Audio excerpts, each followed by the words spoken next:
Hello friends, welcome back to composite. আজকের এই পর্বে আমরা ইট্যাবসে বাকলিং ফ্যাক্টর চেক করার প্রসিডিউর দেখব। আমি চলে যাচ্ছি file, new model, use building settings. এখানে যেমনটা আছে তেমনটা থাক, কোনো সমস্যা নেই। ওকেতে ক্লিক করলাম। আমি number of spacing in x direction, আমি এটা ফর এক্সাম্পল 6টা ধরলাম। ওয়াই ডাইরেকশনে আমি ধরলাম 4টা। স্টিফ টাইপের স্ট্রাকচার আমরা তৈরি করতে যাচ্ছি।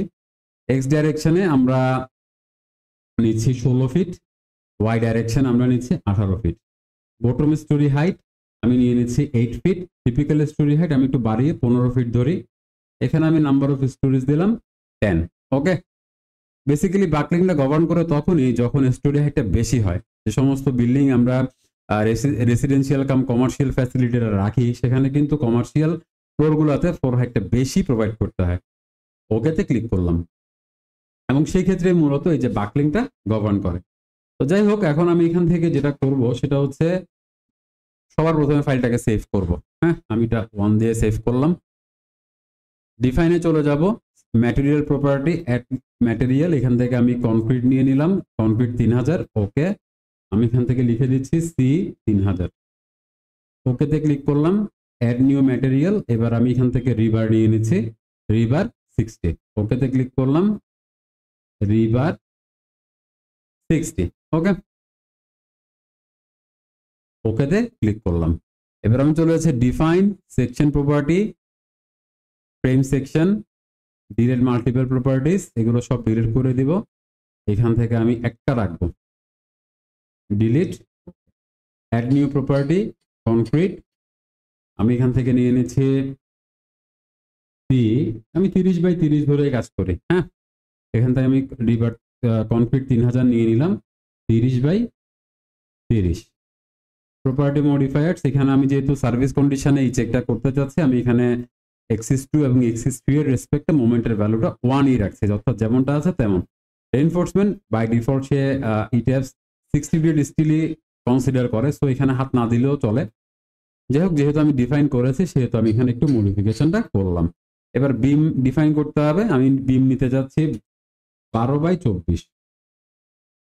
এখান থেকে আমরা ম্যাটেরিয়াল কনক্রিট 3000 নিয়ে নিলাম, with 12, depth 24। Okay, property modifiers এখানে 0.5 নিচ্ছি, 0.5 নিচ্ছি। ওকেতে ক্লিক করলাম। কেন? যেহেতু আমি সার্ভিস কন্ডিশনে স্ট্রাকচারটা চেক করতে যাচ্ছি। M3 বিম ডিজাইন অনলি, এটা থাকতে হবে ডেফিনেটলি, আদারওয়াইজ সে বুঝবে না এটা বিম নাকি কলাম। আচ্ছা, তাহলে রিভার 60 ওকেতে ক্লিক করলাম। এবার আমি এখান থেকে ওকে দিয়ে বেরিয়ে আসি। Define section property, slab section, আমি এটাকে মডিফাই করি, স্ল্যাব 6 লিখে দিচ্ছি। এখান থেকে আমি কনক্রিট 3000 নিলাম, শেল থিন যেমনটা আছে তেমন, স্ল্যাব এখানে আমি 6 করে দিলাম। রাইট, তাহলে এখানে মোটামুটি যা আছে হয়ে গেল। ওকেতে ক্লিক করলাম। এখন আমরা সবার প্রথমে কলাম, বিম, স্ল্যাব এগুলো মডেল করে ফেলবো। অল স্টোরিজে গেলাম, কুইক ড্র কলাম দেখতে পাচ্ছেন। আপনি এখান থেকে প্রপার্টি নিয়ে নেন 30/30, একসাথে ধরে কাজ করেন। ঠিক আছে, আচ্ছা। এরপরে কুইক ড্র বিম, এখান থেকে আমি প্রপার্টিটা সিলেক্ট করতে 12/24 একসাথে ধরে টেনে দিলাম। এবার আসেন কুইক ড্র ফ্লোর, এখানে আসলাম, প্রপার্টি হিসাবে স্ল্যাব 6 ইঞ্চি নিয়ে নেন, একসাথে ধরে স্ল্যাবও কি করে ফেললাম, ড্র করে ফেললাম। এখানে আসলে আমরা ডাইরেক্ট এক্স এই মুডটাতে দেখছিলাম। অপশনসে যদি যাই, গ্রাফিক্স মুড, আমি যদি, আচ্ছা এটা ছিল, আচ্ছা এটা ঠিকই ছিল বিম। এখন আমরা একটু দেখি, আমি গ্রাফিক্স মুড, স্ট্যান্ডার্ড গ্রাফিক্স, এই যে এখন ঠিক আছে, এমনটাই দেখতে চাচ্ছিলাম। আচ্ছা, তো নেক্সট যেটা সেটা হচ্ছে এখান থেকে আমি 1 স্টোরিতে চলে আসি, একদম নিচের দিকে যাই, অর্থাৎ বেইজে। এখানে এই প্যানেলগুলো আমাদের কোনো দরকার নেই, যেহেতু এটা আমাদের বেইজ। আমি এখান থেকে সিলেক্ট করলাম, অ্যাসাইনে চলে যাচ্ছি, জয়েন, অ্যাসাইন, জয়েন, রেস্ট্রেইন্ট, আমি ফিক্স সাপোর্ট দিয়ে দিলাম। ওকে, নেক্সট আমাদেরকে যেটা করতে হবে সেটা হচ্ছে স্ট্রাকচারে লোড অ্যাসাইন করতে হবে। রাইট, আমি একটা লোড প্যাটার্ন ডিফাইন করি সবার প্রথমে, সেটা হচ্ছে ওয়াল লোড। ওয়াল লোডটা আমরা কনসিডারেশন আনতে চাচ্ছি। ওয়াল লোড, আমি এখান থেকে এটা সুপার ডেট দিলাম, অ্যাড নিউ লোড। পার্টিশন ওয়াল লোড থাকলে আপনি সেটা দিবেন, আমি এখান থেকে ফ্লোর ফিনিশটাকে রাখি। হ্যাঁ, ফ্লোর ফিনিশটাকে রাখি, সুপার ডেট এটার আন্ডারে এইভাবে এটা হয়ে গেল। ঠিক আছে, আচ্ছা। এখন এইটুকু হওয়ার পরে ওকেতে করতে পারি, ওকে করতে পারি। নেক্সট যে স্টেপ সেটা হচ্ছে আমাদেরকে লোড অ্যাসাইন করতে হবে। তাহলে আমি এখান থেকে সিলেক্ট অবজেক্ট টাইপ, আমি সবার প্রথম এখান থেকে সিলেক্ট করে নিব বিম, সিলেক্ট করলাম, ক্লোজ করলাম। এখন দেখেন একেবারে টপ স্টোরিতে কিন্তু আমার অত লোড দেওয়ার কোনো দরকার নেই, ঠিক আছে। তো যাই হোক আমি এখান থেকে এটাকে ডিসিলেক্ট করে দিই, এইটুকু প্যানেল আমরা ডিসিলেক্ট করে দিচ্ছি।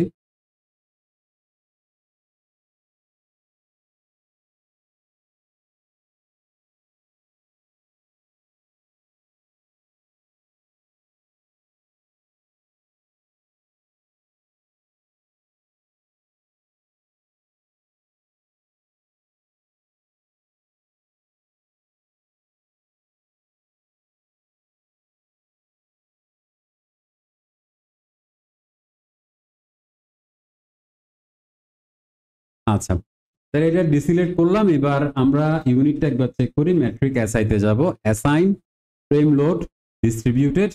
আমি এখান থেকে ওয়াল লোডের আন্ডারে 6 কিলো নিউটন পার মিটারের মতো লোড প্রোভাইড করছি। হ্যাঁ, এখানে দেখবেন আপনি অ্যাপ্লাই। আচ্ছা, নেক্সট আমাদেরকে যেটা করতে হবে, বা আপনি এখান থেকেও দেখতে পারেন, এখন আমরা একদম টপ ফ্লোরে যেহেতু প্যারাপেট ওয়াল রাখবো, হ্যাঁ, সেহেতু আমি এখানে জাস্ট সাইডে, যাতে আপনি এমনটা মনে না করেন যে আমি কোনো লোডকে বাদ দিয়ে করছি। That's it.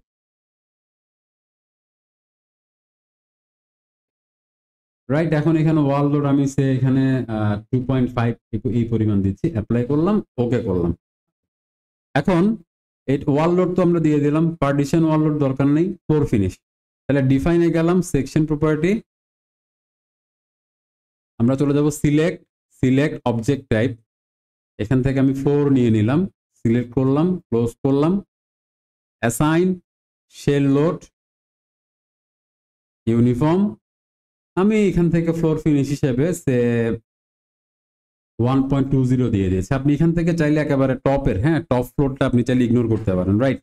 হ্যাঁ, এখানে আপনি কম বা বেশি করতে পারেন। যাই হোক আমি এখানে যেহেতু ফ্লোর ফিনিশ থাকবেই, হয়তো কিছুটা ডিফারেন্স হবে, আমি এখানে এটা সিমিলারটা রাখছি, 1.20 রাখলাম, অ্যাপ্লাই করলাম, ওকে করলাম। এবার আসেন আমরা আবার প্রিভিয়াস সিলেকশন থেকে আমরা লাইভ লোডটা অ্যাসাইন করি। অ্যাসাইনে যাব, শেল লোডে যাব, ইউনিফর্মে যাব, এখান থেকে আমি লাইভে গেলাম, লাইভে গিয়ে আমি এখান থেকে 2.5 kilo newton per metre square এমন একটা লোড অ্যাসাইন করলাম। তাহলে আমরা তিনোটা লোড আমরা কি করেছি, প্রোভাইড করেছি। এখন এখান থেকে আমরা যেটা করব সেটা হচ্ছে উইন্ড আর্থকোয়েক এখানে আমি কনসিডারেশন আনছি না, অ্যাসাইন অল ওকে, মাস সোর্সে ডিফাইন করে ফেলি। ডিফাইন, আমরা এখান থেকে মাস সোর্সে যাব, মডিফাইতে যাব, additional specified load pattern, dead load 100% আসবে, ওয়াল লোডও 100%, ফ্লোর ফিনিশও 100% আসবে, বাট লাইভ লোড এটা আমরা নিব 25%। কেন 25%? কারণ লাইভ লোডের ভ্যালুটা 3 কিলো নিউটন পার মিটার স্কোয়ারের চেয়ে কম। আর যদি 3 কিলো নিউটন পার মিটার স্কোয়ারের বেশি হতো তাহলে আমরা এখানে কি নিতাম, 50% নিতাম। ওকেতে ক্লিক করলাম, ওকেতে ক্লিক করলাম। নেক্সট আমাদেরকে বলা হচ্ছে ডায়াফ্রামের বিষয়টা বলার কথা। হ্যাঁ, ডিফাইন এন্ড অ্যাসাইন ডায়াফ্রাম। তাহলে আমি ডিফাইনে গেলাম, আমি এখান থেকে ডায়াফ্রাম বাই ডিফল্ট সে রিজিড ডায়াফ্রাম দিয়ে রেখেছে D1, আমি এটা ধরেই চাচ্ছি করতে। ওকে, তাহলে আমরা একেবারে নিচের থেকে আসি, আমি এখানে একসাথে সিলেক্ট করে দিয়েছি যেহেতু স্ট্রাকচারটা আমি কোনো স্টেয়ার কেস মডেল করিনি। স্টেয়ার কেস মডেল করলে আপনি এই ধরনের বা শেয়ার ওয়াল থাকলে আপনার লিফট কোড থাকলে এইভাবে ধরে কাজ করলে কিছু প্রবলেম হয়। সেই ক্ষেত্রে আমি আপনাদেরকে বিভিন্ন ভিডিওতে সাজেস্ট করেছি যে আমরা এখান থেকে select coordinate specification X Y plane এভাবে কাজ করতে পারি। হ্যাঁ, অর্থাৎ আমি যদি আবার একবার দেখাই, select coordinate specification X Y plane, এখানে আমি ক্লিক করব, সে সবগুলো এক্স ওয়াই প্লেনে যে সমস্ত অবজেক্ট আছে সে তাদেরকে সিলেক্ট করবে। তো যাই হোক এখানে এত দরকার নেই। অ্যাসাইন শেল, আমি এখান থেকে ডায়াফ্রাম নিয়ে নিলাম, আমি D1 এ যাব, অ্যাপ্লাই করব। তাহলে বেসিক বা রিয়েল প্রসিডিউরটা আমি একটু আগে আলোচনা করলাম, এভাবে প্রত্যেকটা ফ্লোরে আপনি করবেন, বাট আমি এক্ষেত্রে একসাথে করে ফেলছি। হ্যাঁ, এই ক্ষেত্রে আমি একসাথে করে ফেলছি একটু টাইমটা সেভ করার জন্য।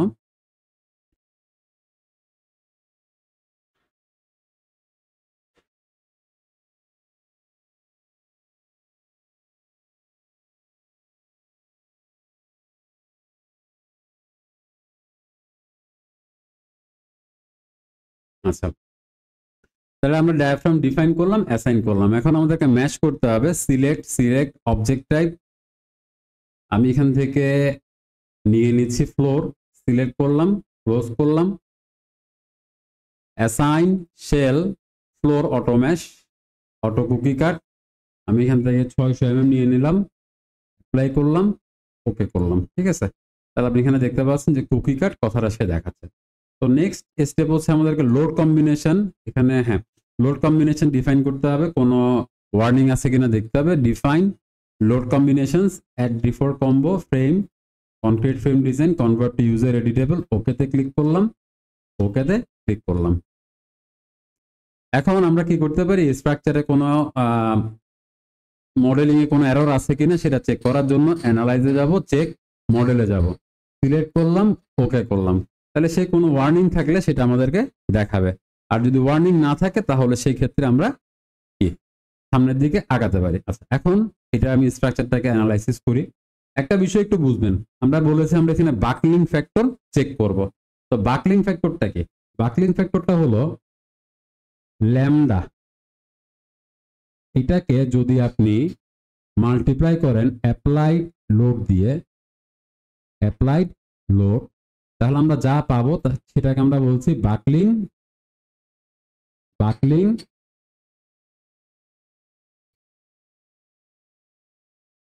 লোড। ওকে, তার মানেটা হলো আপনার স্ট্রাকচারে আপনি যে পরিমাণ লোড অলরেডি অ্যাসাইন করেছেন, আপনার এই স্ট্রাকচারে আপনি যে পরিমাণ লোড অলরেডি অ্যাসাইন করেছেন সেটাকে যদি আপনি ল্যামডা বা স্কেল ফ্যাক্টর দিয়ে মাল্টিপ্লাই করেন তাহলে আপনি বাকলিং লোডে পৌঁছায় যাবেন। অর্থাৎ আপনার স্ট্রাকচারটা সেই ক্ষেত্রে বাকেল হওয়ার জন্য বা ফেল করার জন্য রেডি। আর যদি আপনার এই যে স্কেল ফ্যাক্টরটা 1 এর থেকে বড় হয় তখন আপনার বুঝতে হবে, তখন আপনাকে বুঝতে হবে যে আপনার স্ট্রাকচারে আপনি যে পরিমাণ লোড অলরেডি অ্যাসাইন করেছেন সেটা 1 এর থেকে বড়। দ্যাট মিনস আপনার আরো লোড অ্যাসাইন করার কি সুযোগ আছে। That's it.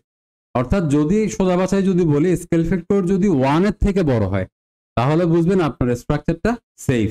বাট যদি 0.9 হয় তার মানে বুঝতে হবে আপনার স্ট্রাকচারটা ফেল করার জন্য রেডি। এখন যদি এটা কমতে কমতে 0-তে পৌঁছায় তার মানে কি এটা ফেল করবেই, আর যদি মাইনাসে পৌঁছায় তাহলে তো শেষ, তাহলে তো ফেইলই। দ্যাট মিনস আমাদের সবসময় টার্গেট রাখতে হবে যাতে স্কেল ফ্যাক্টরটা 1 এর থেকে বড় হয়। রাইট, এটা এই ইকুয়েশনটা আমরা মাথায় রাখবো।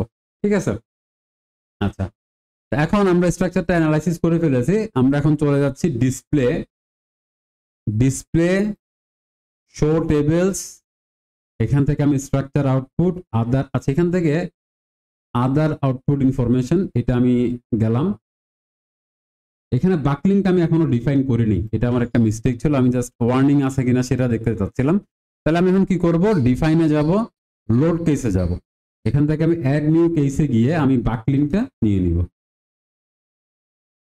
বাকলিং, এখান থেকে আমি বাকলিং সিলেক্ট করব, এখানে পি ডেল্টাটা আমি নান রাখছি। ঠিক আছে, এবার আমি অ্যাডে যাব, ডেড লোড 3 প্রকার ছিল, এখানে আমি ডেড, ফ্লোর ফিনিশ, ওয়াল লোড এবং লাস্টে ছিল আমাদের লাইভ লোড, লাস্টে ছিল লাইভ লোড। ওকে, আচ্ছা, প্রত্যেকটার জন্য স্কেল ফ্যাক্টর 1 রাখলাম। নাম্বার অফ বাকলিং মুড এটা আমি 6টা রাখছি ইনিশিয়ালি। আর এখানে পি ডেল্টা এটা কিন্তু নানই থাকলো। ঠিক আছে, এটা কিভাবে হেল্প করে আমাদেরকে সেটা আমি একটু পরেই ক্লিয়ার করছি। ওকেতে ক্লিক করলাম, ওকেতে ক্লিক করলাম। স্ট্রাকচারটা কষ্ট করে আরেকবার অ্যানালাইসিস দিব।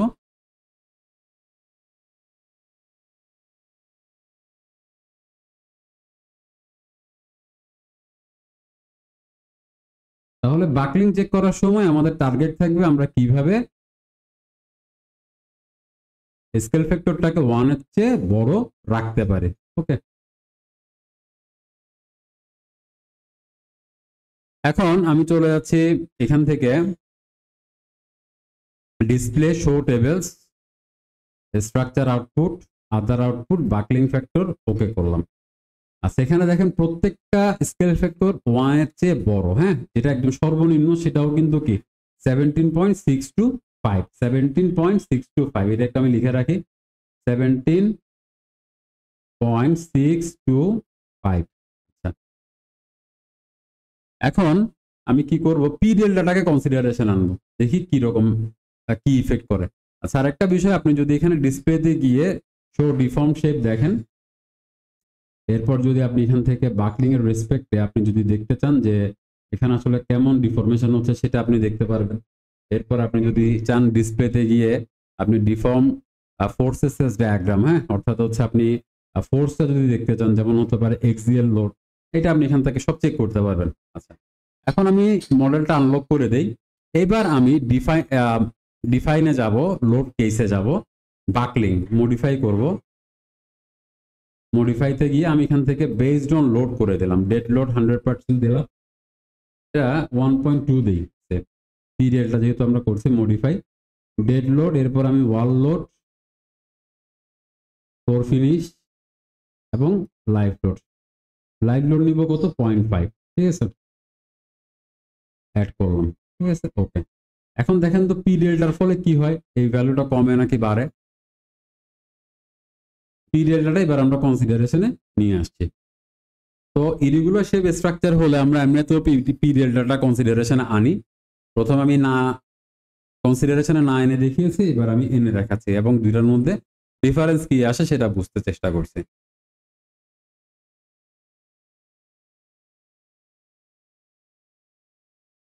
ওকে, এখন যদি আমি ডিসপ্লেতে যাই, শো টেবলস, ওকে ওকে, দেখেন বাকলিং ফ্যাক্টরটা কি হয়ে গেছে, আরো কমে গেছে। এখন কমার ফলে কি ভালো হলো নাকি খারাপ হলো?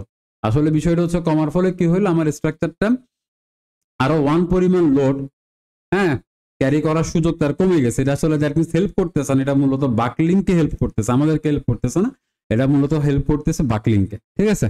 আচ্ছা, দ্যাট মিন্স এটার ফলে যেটা আমরা সিদ্ধান্তে পৌঁছাইতে পারি সেটা হলো, যেহেতু আমাদের এই স্ট্রাকচারে সবগুলা বাকলিং, প্রত্যেকটা মোডের জন্য যেহেতু বাকলিং ফ্যাক্টরের ভ্যালুটা 1 এর চেয়ে বড়, হ্যাঁ, দ্যাট মিন্স আমাদের এই স্ট্রাকচারটা বাকলিং এর রেসপেক্টে সেফ। আর যদি এটা 1 এর সমান বা 1 এর কম বা নেগেটিভে চলে যায় বা জিরোতে চলে আসে, দ্যাট মিন্স আপনার স্ট্রাকচারটা বাকলিং এর রেসপেক্টে সেফ না, এবং সেই ক্ষেত্রে আপনাকে কলামের সেকশন, ওরিয়েন্টেশন এগুলো বিভিন্ন রকমের চেঞ্জ করে এই ভ্যালুটা ডেফিনেটলি 1 এর উপরে আপনাকে পাঠাতে হবে।